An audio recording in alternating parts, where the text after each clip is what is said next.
বন্ধুরা, ছাদ বাগানে বিভিন্ন ফুল থাকলে মন খুবই আনন্দিত হয়ে ওঠে। তো দেখুন, তার মধ্যে আমি একটা গাঁদা ফুল, যে বড় বড় থোকা থোকা গাঁদা ফুল হয়, সেই গাঁদা ফুলের একটা আমি এখানে প্রজাতি আমি এখানে বসিয়েছি।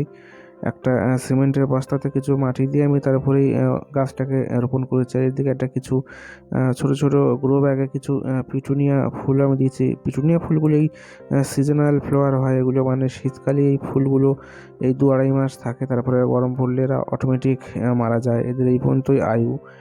তো যাই হোক, এই শীতের সিজনে বিভিন্ন প্রজাতির পিটুনিয়া, বিভিন্ন কালারের পিটুনিয়া মানে নার্সারিতে গেলে আপনারা অ্যাভেলেবেল পেয়ে যাবেন। তো যদি সেখান থেকে এনে ছাদে বসাতে পারেন এবং গাঁদা ফুলও সঙ্গে আনতে পারেন, গাঁদা ফুল অবশ্যই নার্সারিতে পেয়ে যাবেন।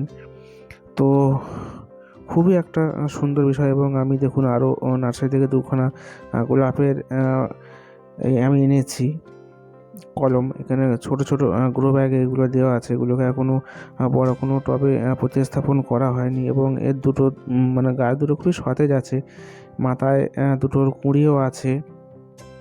আমি এখন বলতে পারছি না এই দুটো কী হবে, লাল হবে কি সাদা হবে কি অন্য কোনো কালারের হবে। যখন এগুলো ফুটবে অন্য একটা ভিডিওতে আমি অবশ্যই আপনাদেরকে দেখাবো পরে ইন ফিউচার।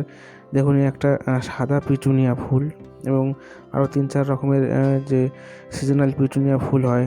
দেখুন, একটা ভাঙা মেশলাতে আমি দুটো বেগুন গাছও দিয়েছি, একটু তরল সার দিয়ে বেগুন গাছগুলোকে খুব সতেজ হয়েছে। এই একটা বস্তাতেও আমি 3খানা বেগুনের চারা দিয়েছি, এগুলোও ভবিষ্যতে খুব বড় বড় হবে। এগুলো বেশি দিন হয়নি, সেই রকম ছোটো আছে। আর দেখুন, একটা স্ট্রবেরির চারাও আমি এনেছি, একটা ফুল দেখা যাচ্ছে। তো ফুলটা সমেত ওটাও ইন ফিউচার বড় হলে ফুল থেকে ফলে পরিণত হবে। একটা একটা পিটুনিয়ার প্রজাতি। তো যাই হোক, আপনারা ছাদে বিভিন্ন ফুল গাছ বসাবেন। ফুল গাছ হলে খুবই ভালো লাগে। তো ভিডিও ভালো লাগলে অবশ্যই লাইক করবেন, শেয়ার করবেন, কমেন্ট